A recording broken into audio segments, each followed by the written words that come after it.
Messieurs, dames, bonjour. Monsieur Ducot, nous allons commencer le cours sur les outils, pas sur les outils d'analyse technique, pardon, sur l'utilisation de la MT4. Dans quelques instants, la première question que je vais vous poser, c'est d'abord est-ce que vous m'entendez, est-ce que vous voyez mon écran?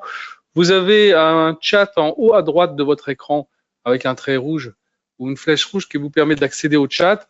Si vous pouviez me répondre en me disant oui, c'est bon, le son et l'image sont OK, moi, ça me permettrait de pouvoir avancer en me disant que tout le monde est là.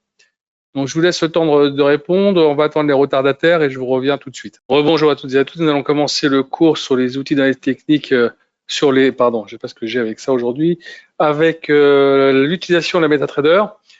Donc, je pense que tout le monde a pris connaissance des risques de trading. J'enlève ça. Alors, qu'est-ce que c'est que la MetaTrader? La MetaTrader, c'est une station de négociation qui vous permet d'accéder à tous les produits que Avatrade diffuse et donc commencer à trader en choisissant évidemment le produit que vous avez envie de trader et de suivre. Alors l'avantage de cette MetaTrader, vous avez la MetaTrader 4 et la MetaTrader 5, elles se ressemblent dans l'essentiel, à part que sur la MetaTrader 5, vous avez un peu plus de données sur les actions, parce qu'elle est un petit peu plus puissante à ce niveau-là. Et vous avez aussi la possibilité, si vous êtes intéressé par les futurs, de pouvoir l'utiliser en créant un compte futur et utiliser donc la MT5 pour pouvoir travailler les futurs qui sont directement en relation avec les États-Unis, avec qui on travaille via un broker et une banque. Donc, si vous avez téléchargé la plateforme depuis votre compte Avatrade, c'est-à-dire que quand vous êtes sur votre avatrade.fr ou .com, peu importe, vous vous connectez à votre compte, vous avez en face de votre numéro de compte télécharger la plateforme. C'est indispensable de le faire de là-bas parce que si vous le faites ailleurs, ça ne marchera pas. Quand vous l'avez fait, vous n'avez plus qu'à mettre, après ils vont vous demander votre numéro de login, c'est-à-dire votre numéro de compte et votre mot de passe, vous serez connecté sur la station. Quand c'est le cas, vous voyez, vous avez ça ici. Je vais vous faire voir. Ah. Voilà, se connecter au compte de trading. Voilà. Ici, vous mettez votre numéro de compte, le mot de passe. Là, c'est le serveur, tout simplement. Alors, si vous choisissez le serveur qui vous a été donné, à côté de votre numéro de compte, il y aura marqué Avareal 1, 2, 3, 4, 5. Vous choisissez le serveur, vous l'avez sélectionné, vous faites entrer et vous allez voir, le système ne sera plus en mode de rafraîchissement, mais en train de vous donner et diffuser tous les cours disponibles sur Avatrade. Ensuite, comment ça fonctionne? C'est assez simple. Vous avez en fait 3 tableaux essentiels. Le premier, c'est observation du marché dans lequel vous allez retrouver l'ensemble des valeurs cotées sur la plateforme. Le deuxième ici, c'est le graphique ou les graphiques. Vous verrez tout à l'heure qu'on peut avoir plusieurs graphiques sur cette page-là. Et en bas, vous avez ce qu'on appelle le cadre terminal dans lequel vous allez retrouver trading. Trading, vous allez retrouver votre solde et vous aurez ici tous les trades ouverts qui sont ouverts et vous les aurez au-dessus de votre solde. Quand vous les avez fermés, on verra tout à l'heure comment on ouvre et on ferme une opération, vous retrouvez l'historique de vos opérations ici. Vous verrez que ça aussi c'est important parce que si demain vous avez besoin de pouvoir faire d'imprimer ou de télécharger des opérations que vous avez faites depuis le début, du 1er janvier au 31 décembre, par exemple, vous faites un clic droit, vous sélectionnez une période, vous faites un format, vous choisissez le format, vous le téléchargez, vous avez toutes les opérations nécessaires pour pouvoir l'insérer dans votre déclaration fiscale. Maintenant qu'on a vu ça, on revient au premier tableau. Alors, comme vous voyez, vous avez ici toutes les valeurs qui sont cotées, vous avez ici le bid et ask. Mais au début, quand vous téléchargez la plateforme, il se peut que vous n'ayez pas la possibilité de voir toutes les valeurs. Qu'est-ce que vous faites? Clic droit sur n'importe quelle valeur et vous allez sur Montrer tout. Vous cliquez sur Montrer tout et à ce moment-là, avec le petit curseur qui est là, vous allez voir, vous allez descendre, vous allez retrouver toutes les valeurs qui sont disponibles. Elles sont séparées par code couleur, donc c'est assez intéressant pour pouvoir s'y retrouver. En blanc, c'est les valeurs du Forex. En bleu ciel, c'est les indices. Ici, en orange, c'est les valeurs crypto. En jaune, quelques valeurs commodities. Si en orange, enfin en orange saumonné, tout ce qui est valeur pétrole, d'accord, et en vert les actions. Alors ici elles sont un peu en désordonnées, mais vous les retrouverez chez vous peut-être un peu mieux rangées. Donc voilà, vous n'avez plus qu'à regarder ici. Alors comme je vous dis ici, vous n'avez pas beaucoup de valeurs actions, mais si vous voulez faire vraiment des actions, je vous conseille plutôt d'avoir un compte MT5 qui est beaucoup plus indiqué pour faire ce genre de choses. Pour le reste, c'est la même chose, vous aurez les mêmes produits qui seront disponibles. Alors, maintenant que vous avez fait ça, vous avez la possibilité, vous voyez, vous avez bid et ask, mais vous avez aussi la possibilité de faire clic droit, écart, et vous avez ici, par exemple, les spreads utilisés sur chaque produit. Vous pouvez faire encore un autre clic droit et vous faites high low. Là, vous allez avoir les spreads, mais aussi le plus haut et le plus bas du jour.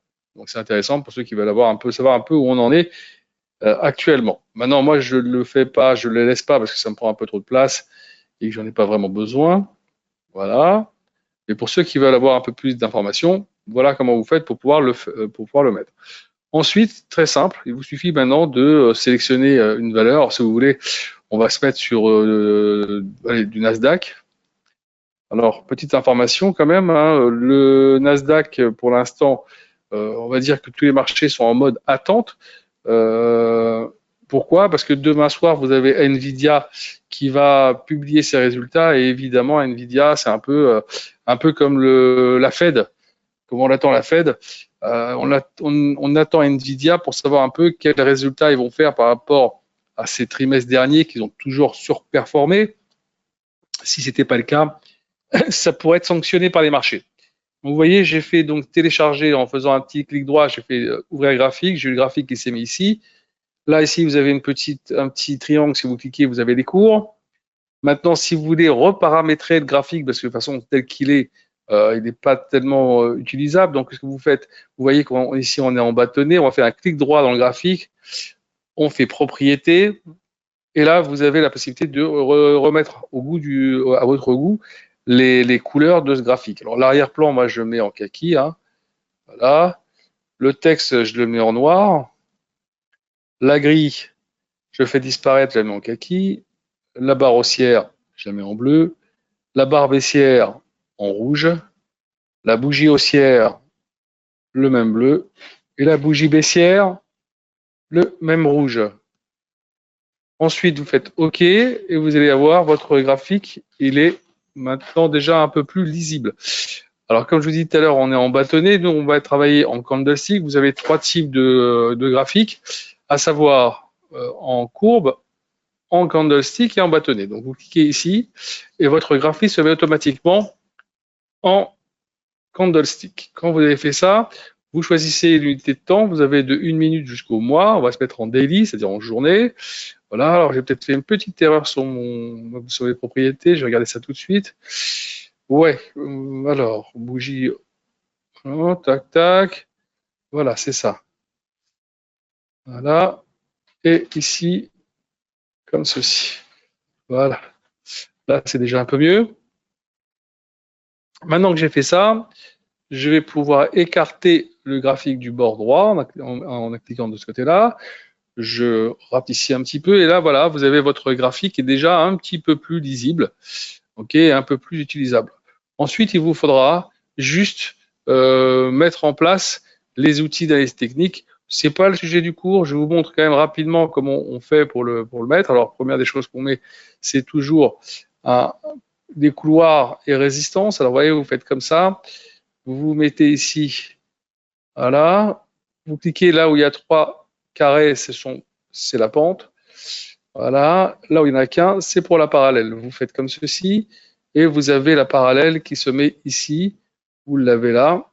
Voilà. Voilà. OK. Maintenant qu'on a fait ça, on va pouvoir insérer d'autres éléments comme indicateur trend Bollinger Band.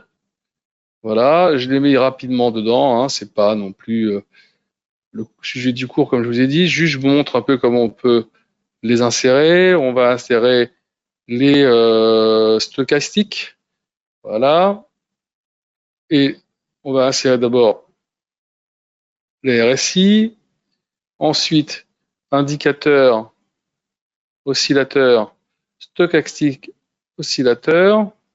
Voilà, voilà comment vous pouvez insérer rapidement les indicateurs. Vous avez toute une liste qui est à votre disposition. Vous voyez, il suffit de cliquer dessus et vous avez déjà une liste ici assez intéressante de produits pour pouvoir vous aider. On va grossir un peu le trait parce que vous voyez, on n'arrive pas à voir. Là, vous avez les MACD, vous avez ici les bandes de Bollinger. Vous avez déjà mis quelques outils intéressants. Voilà. Vous avez aussi la possibilité d'avoir les retracements Fibo. Alors voilà, si vous voulez avoir les retracements Fibo, c'est assez simple. Vous cliquez ici sur les retracements Fibo, vous prenez par exemple le début du dernier trend ici, vous me retirez jusqu'en haut et vous avez tous les retracements possibles et vous voyez, ça vient taper exactement où il faut. Ça va vous aider à vous repérer sur le graphique et essayer de prendre des positions le plus justement possible.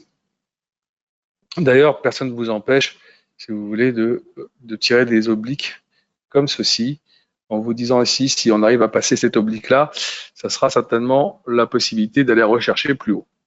Donc alors, une fois que vous avez terminé ça, vous avez déjà mis votre mise en place, vous avez deviné plus ou moins ce que vous avez envie de faire en termes d'achat ou de vente, il ne vous reste plus qu'à passer un ordre. Alors, vous avez la possibilité de revenir ici, de faire un clic droit et faire nouvel ordre.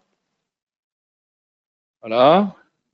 Vous avez aussi encore d'autres possibilités pour pouvoir passer, pour voir cette fiche-là, je vous montrerai tout à l'heure. Là, on a la possibilité d'acheter, on va dire qu'on est acheteur, voilà, hop, j'ai acheté un lot. Comme je vous l'ai dit, vous avez ici, maintenant, dans Trading, au-dessus de votre solde, votre ordre qui vient d'arriver. Vous avez le numéro, le jour et l'heure lesquels vous l'avez passé, le sens, le volume, un lot, le produit, évidemment, le prix auquel vous l'avez acheté, le prix auquel vous pourriez sortir actuellement, et au bout, vous avez profit et perte, ce que vous gagnez ou perdez. Alors, vous voyez, en ce moment, on est en train de gagner, c'est sympa. Là, maintenant, vous faites un clic droit sur la ligne, et vous pouvez aussi maintenant mettre ce qu'on appelle les stop loss avec take profit. D'accord? Ici, on va essayer de mettre, on va dire un stop loss pas trop éloigné, pas trop près. Voilà. OK, je sélectionne ici, on va juste, alors j'ai pris ici le stop loss, j'ai mis alors on a 78, donc on va essayer de le reculer un peu, on va le mettre ici à 90.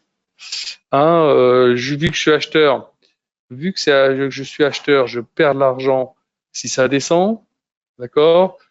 On l'a mis comme ça, OK. Là, je sélectionne, je mets ici mon take profit, voilà. Pourquoi ça fonctionne pas? Je ne sais pas pourquoi. On va regarder ça tout de suite. OK. 200 points minimum. Bah, c'est fait. OK. Voilà. J'ai mis les deux. Vous voyez, ils sont là. Évidemment, vous pouvez modifier quand vous voulez.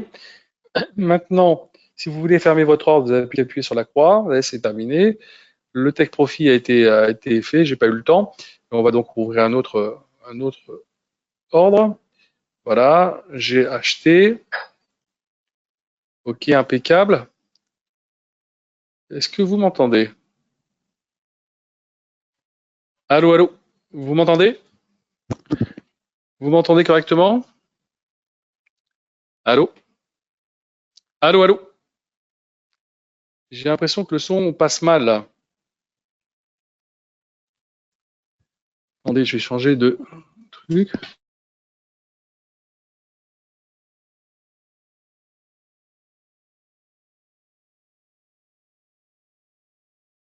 Parfait. Donc, comme je vous l'ai dit, là, on vient de passer un nouvel ordre. Alors, quand vous voulez fermer, vous appuyez sur la croix. Vous n'avez plus ici qu'à dire prix de clôture. Maintenant, vous pouvez aussi choisir de fermer qu'une parcelle de cet ordre. Voilà, j'ai pour un lot, je vais fermer 0,5. Je fais prix de clôture et là, vous allez voir, j'ai fermé la moitié. Il me reste encore 0,5 à fermer. OK. Si maintenant je veux tout fermer, j'appuie ici sur la croix et j'ai plus ici qu'à appuyer sur prix de clôture et j'ai tout terminé. Voilà. Alors, tout ce que je viens de faire, évidemment, je retrouverai dans historique du compte en bas. Voilà. J'ai tous mes ordres qui sont là, qui ont été passés. Alors tout à l'heure, je vous ai dit que vous pouvez passer donc un ordre en faisant clic droit ici, nouvel ordre. Vous pouvez aussi passer en appuyant là. Alors, il faudra faire attention. Je vous explique pourquoi. Parce qu'il se peut qu'au début, quand vous avez téléchargé la plateforme, vous avez eu ça comme message. Voilà, je vais vous montrer. Trading. Vous avez eu Trading en un clic. Vous avez eu cette feuille qui s'est ouverte. OK? Et vous avez accepté. Si vous avez accepté ici, vous avez fait OK. Voilà. Voilà ce qui se passe. J'ai un lot. Si j'appuie ici sur Sell, j'ai vendu. Si j'appuie sur Buy, j'ai acheté. Si j'appuie ici, j'ai plus la feuille qui s'ouvre, mais j'ai fermé. Alors, l'avantage de cette chose-là, c'est que si vous faites ce qu'on appelle du scalping, ben, c'est beaucoup plus rapide, donc vous avez besoin d'un temps de réaction beaucoup plus court. Et si vous voulez utiliser ça, alors évidemment, c'est intéressant de le mettre en place. Sinon, si vous voulez avoir un peu plus de sécurité, je vous conseille de revenir dans Outils, dans Options, voilà, dans Trading. Après, vous désengagez Trading en un clic et vous faites OK. Donc maintenant, si je appuie ici, j'ai bien ma feuille d'ordre qui s'ouvre et je peux passer mon ordre tranquillement. OK, c'est-à-dire si je fais ci, hop, ah, pardon, peut-être que j'ai un petit peu perdu d'argent tout à l'heure. Je vais donc pas pouvoir ouvrir pour un lot. Je marquais 0,5. Voilà, hop, et je fais OK. Donc je viens de passer un ordre à l'achat sur lequel vous voyez, encore une fois, je suis pas dans le bon sens, je vais le fermer tout de suite pour pas perdre trop d'argent. Voilà. Et maintenant, mon ordre est fermé, tout est nickel. Vous avez aussi la possibilité, quand vous avez terminé de mettre votre graphique en place, de enregistrer votre graphique tel qu'on l'a fait tout à l'heure.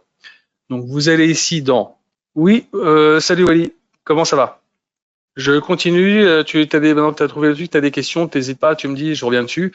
On va sur enregistrer graphique. Voilà, enregistrer modèle. Vous allez avoir une page qui va s'ouvrir. Là, vous marquez Nasdaq ou US Tech 100. Vous sauvez et vous allez avoir donc votre graphique qui est maintenant sauvegardé. Vous allez avoir ici dans enregistrer, ici un petit lexique de toutes les valeurs que vous avez sauvegardées au fur et à mesure. Et donc, vous aurez des onglets qui vont être ouverts sur lesquels vous pourrez revenir à chaque fois pour voir un peu comment ça se passe. Alors, un souci de micro. Là, vous m'entendez pas? Alors, parce que là, j'ai fait le test. Là, le son passe, hein, apparemment. Si vous avez un souci de micro, il faut rééteindre, enfin, se déconnecter et se reconnecter. Et regardez peut-être si vous n'avez pas appuyé sur fermeture du son. Donc, une fois qu'on a fait ça, on a vu, voilà, vous avez enregistré un graphique. D'accord? Vous voulez passer sur un nouveau graphique, par exemple le gold, vous faites ouvrir graphique. Voilà. Mais vous n'avez pas à refaire à chaque fois la même chose que ce qu'on vient de faire à l'instant. Qu'est-ce que vous faites? Vous allez sur des graphiques que nous avons déjà enregistrés ici. Vous appuyez sur n'importe lequel. Et là, ça va reprendre toutes les données que nous avons mis sur l'autre graphique. Donc, vous allez gagner un temps fou. La seule chose qu'il faudra remettre, c'est les couloirs, les tendances, les résistances, les supports. Et vous avez tout le reste qui s'est mis en place. D'accord? Donc ça, c'est des petites astuces que on ne connaît pas toujours, mais c'est intéressant de le savoir. Est-ce qu'il y a d'autres choses que je pourrais vous expliquer? Non, je pense que c'est l'essentiel. À bientôt.